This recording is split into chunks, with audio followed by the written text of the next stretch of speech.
Hello Power Rangers Lightning Collection fans, and welcome back to Lightning Storm, the series where lightning always strikes twice as we talk about everything that has happened in the past week for the Power Rangers Lightning Collection. Now, it's probably going to be pretty echoey in here. I do have the microphone plugged in and everything, but as you can see, this isn't the home setting. This isn't the dorm setting.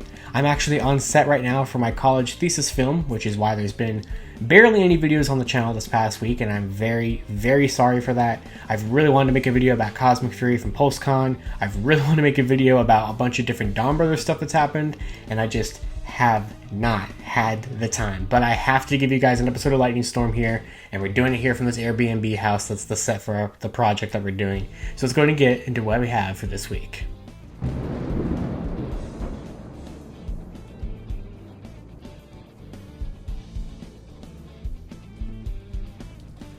So first up for the week, we have a couple of things from Hasbro PulseCon to kind of talk about here. Just a couple of little odds and ends and some updates to some of the stuff that we saw last weekend. First of all, starting with what was the most successful pre-ordered item. So there actually is a way from like the source code of Hasbro Pulse to actually find out how many of the allotted pre-orders actually sold on Hasbro Pulse. So while this is not indicative of every single retailer that had Wave 13, that had the Street Fighters, that had Astro Megazord, we can actually see figure-wise what was the most successful pre-ordered item from everything revealed at PulseCon. And it might surprise you to find out that it wasn't Wave 13, it wasn't, well, that was the only other figures, but it wasn't Wave 13 at all. It was the Street Fighter figures. So the infamous, I guess at this point, Cammy and Ken figures, which I know a lot of the fandom are not super keen on with their designs, were actually the most pre-ordered items figure-wise for everything that went up last weekend. I do believe, if I remember correctly, the most successful pre-ordered figure from Wave 13 was Dino Fury Green, followed by, I think, the Putrid, and then Dino Charge Blue, and then Beast Morphers Yellow, which Toku Chris was talking about this on Twitter. Beast Morphers Yellow was the least pre-ordered item of these figures, and that could be because of how long it took for them to get to Zoe. I would have thought that Zoe would have been more popular because of how long it took, and people would want to have completed their core Beast Morphers team, but I guess not. So those Street Fighter figures do make sense to be the most successful because, you know, they appeal to more than one fandom at the same time, so I'm not super surprised by that, but it just was a little interesting metric there that we got. And then another cool thing that we got was Dennis, always bumping on Twitter, shared that he did the helmet sculpt and only the helmet sculpt for the Dino Charge Blue Ranger from Wave 13. So I always think it's really nice to actually see Dennis post everything that he's done. It's very interesting to see him post that he only did the helmet of this figure and like no other thing of it whatsoever. But I guess that does make sense because I don't think he was involved in the original male Dino Charge mold that they've been using since Wave 1.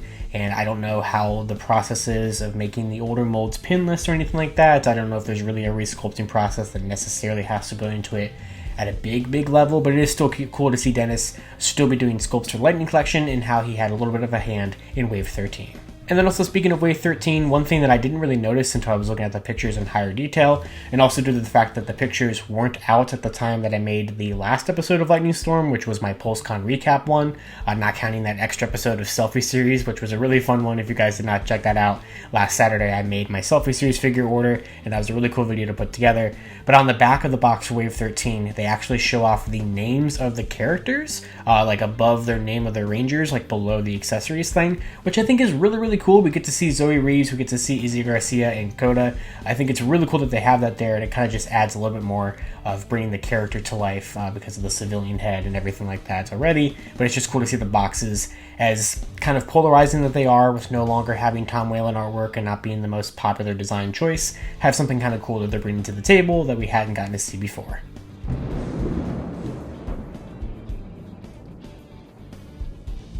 Also for this week, we got to see some of the concept art of some of the more recent roleplay items in the Lightning Collection. So I guess these were posted, I'm not exactly sure where, I saw them on Twitter, but these are apparently concept art from Ken Christensen, which I believe is, I guess, then the person who worked on these roleplay items for Hasbro or something like that. But basically it was kind of a rough sketch, almost kind of like a blueprint for the Lightning Collection Power Sword, Power Lance, and then I guess just the general Morpher. Although the Morpher blueprints here, or sketches, concept art, don't look very indicative of the final Morpher product that we actually ended up getting at Walmart, or for the Pink Ranger or for the Yellow Ranger or whatever. So kind of interesting there. I'm definitely curious about kind of how that's all working out and everything like that. But still, it's kind of cool to see these kind of things. I always do like to see whenever we get this kind of stuff. And hopefully we get to see more concept art for future stuff going forward, because like I said, I think it's really, really cool when we kind of get to see that peek behind the curtain of how these items are made.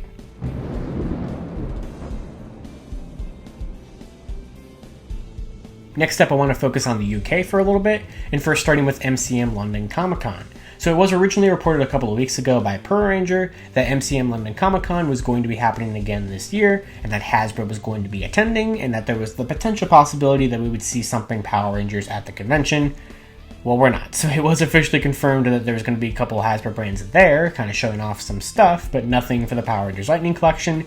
And I understand why there was a thought process behind there potentially being some. If you remember, this was a long time ago in the Lightning Collection history, and it was long before Lightning Storm was even a thing, but the very first Wave 4 figure, the infamous Rocky from Wave 4 Zeo Blue, was actually revealed at 2019's MCM London Comic Con back in October of 2019, so it would have been kind of cool to see that. I think it would have been really cool if they did go and if they revealed a Dino Fury Blue from Wave 14, because it would have been kind of cool for them to reveal Blue Ranger again. And it was also the only Wave 14 figure that we didn't see at PulseCon, which I got a lot of comments calling me out for me saying it was weird that they didn't show off Dino Fury Blue when they showed off the silhouettes for the rest of Wave 14.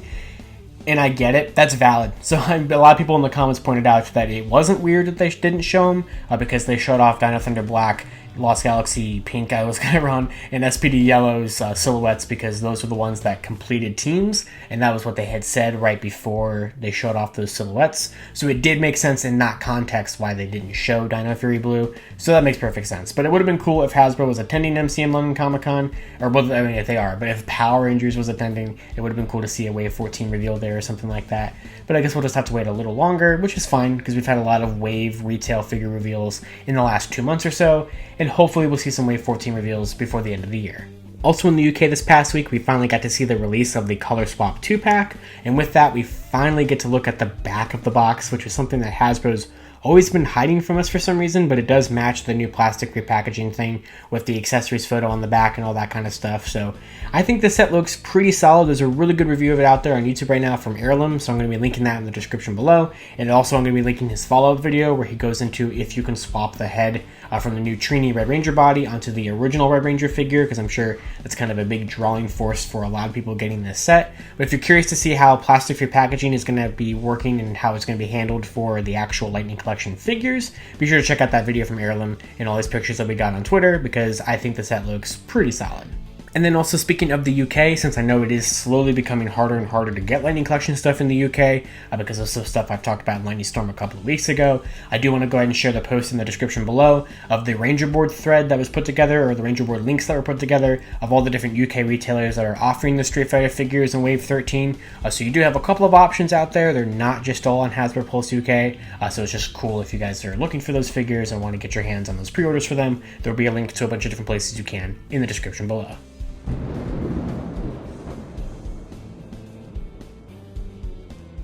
And then finally for this week, we have some updates for the Hasbro Pulse Selfie Series. So last weekend, like I said earlier in this video, I did a whole extra episode of Lightning Storm where I actually went through the process of ordering a Selfie Series figure. So I ordered a Red Ranger one with this kind of neutral expression and a Pink Ranger one with this more silly expression. And Hasbro's actually been sending me a lot of emails this past week of kind of where my figure is in the process. Now, I haven't gotten these for the Pink Ranger one for my second order, so I don't really know where that one's at right now, but my Red Ranger one, my very first one that I ordered last Friday when they launched at Hasbro PulseCon, is actually seemingly moving pretty quickly. So my original ship date on that was November 14th, which makes sense because they said it was going to take like 45 to 60 days after the ordering process, and that seems to line up about right for that. But I got an email a couple of days ago that said, hey, the head has been printed, but it didn't have a body. And then the other day I got an email that said, hey, the head has a body now. And now it passed the quality control test or whatever they said it has, and now is now going into the phase to get its packaging, and then I assume ship out. So I don't see why that would take another month and a half to get out to me, but hopefully it will actually show up pretty soon, because I really Really want to do a video on it to see how it turns out. Now, some people who actually ordered their Selfie Series figures or got to be the first to order them back during San Diego Comic-Con in July, because that was where it kind of had a soft launch. Basically, there was a limited opportunity for you to get one ordered at the San Diego Comic-Con booth that they had, and those have been longer than 45 days, definitely more reaching towards the 60-day ones, but some people have started getting those from that initial Comic-Con batch, so there are some videos already out on YouTube of kind of how this entire process has gone for people, and kind of what could be expected for the final product. So it does look that these do not come with helmets, they do come with accessories. We know that the Power Rangers ones come with like the Power Sword or the Power Bow and a Blade Blaster and stuff like that, but no swappable hands, no effect pieces, no original helmets. So if you're looking for this to be a way to get your original, like better sculpt of the Red Ranger helmet, you're not going to be able to find it here. And so far, like we can see that they're not turning out as like a super like hard plastic. It's not really like a super soft plastic either. They do kind of recommend in the kind of FAQs for Selfie Series to not swap the heads, but some of the videos I've seen, they seem to come off the joint relatively easily, so we'll kind of have to see how that goes. I definitely would like to try some head swaps, but I'm definitely going to be very careful with mine whenever it does arrive, because I don't want it to get destroyed or damaged or break for how expensive these figures are. So hopefully with how fast my Red Ranger one is kind of seemingly moving through the process, hopefully I'll be able to have a video out on the channel sometime soon when it finally arrives, because I cannot wait to see how this turned out, and I can't wait to get some glasses for it too, because it really does need that. And we'll see how the Pink Ranger one turns out, because that one seemingly is not as far along as the Red Ranger one, but I still have like a day difference in terms of the shipping dates for those, so we'll have to wait and see. Alright, and with that, that's everything we have to talk about for this week for the Power Rangers Lightning Collection. Of course, until next time, I'd love to know down in the comments below all your thoughts on everything I talked about for this week. It was definitely pretty a light week of Lightning Collection news, but that's to be expected after a big event like Hasbro PulseCon. We're definitely going to be in a lull period of news for probably a good amount of time, but we'll, always going to have something to talk about here. So, of course, until next time, you guys can follow me on Twitter at LiveRangerKey or at LightningFigPR, and I'll see you all in Lightning Storm. This here's where lightning always strikes twice.